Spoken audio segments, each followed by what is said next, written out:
Welcome to the Sports Ladder. I'm your host, Gavin Brown, and as usual, we interview athletes as they climb up the metaphorical ladder. Today, I'm here with Kennedy Reynolds. So, Kennedy, I'm interested in what made you pursue track as a career. Honestly, I've been running track ever since I was 4 or 5.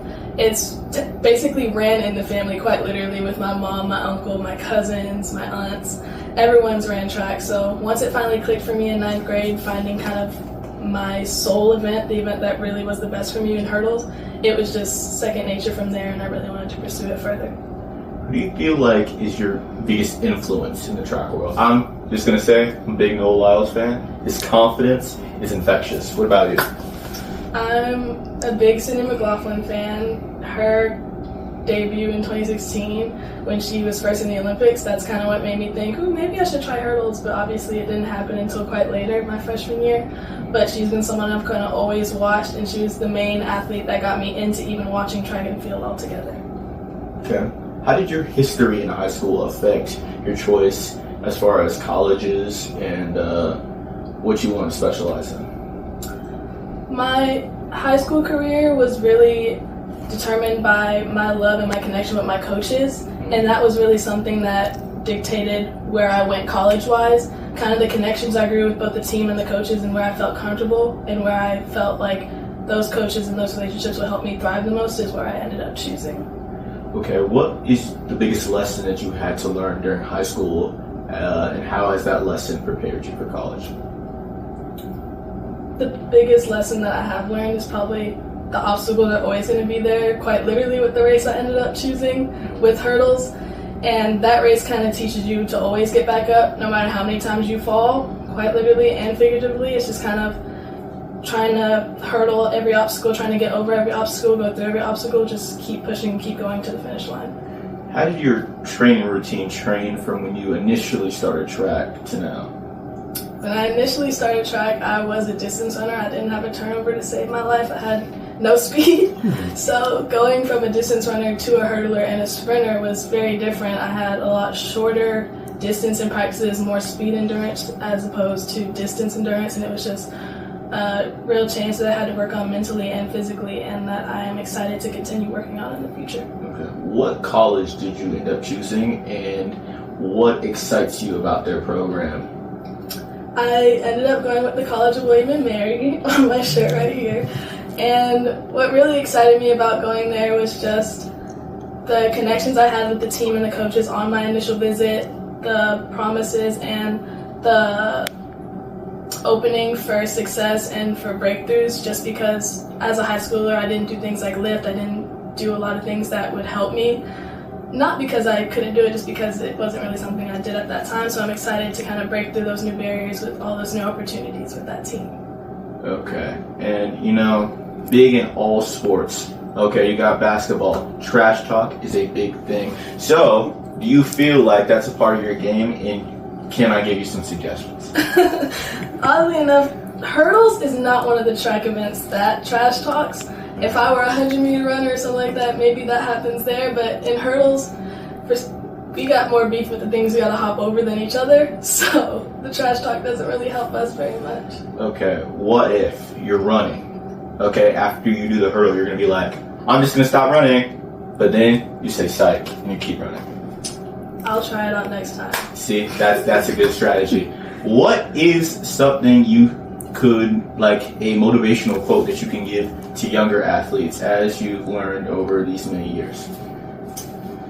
If it were easy, everybody would do it.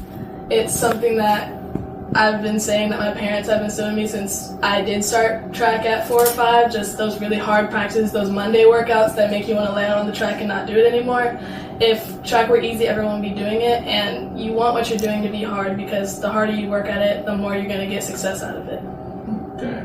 What would you say has been your biggest motivator from the position of high school and college?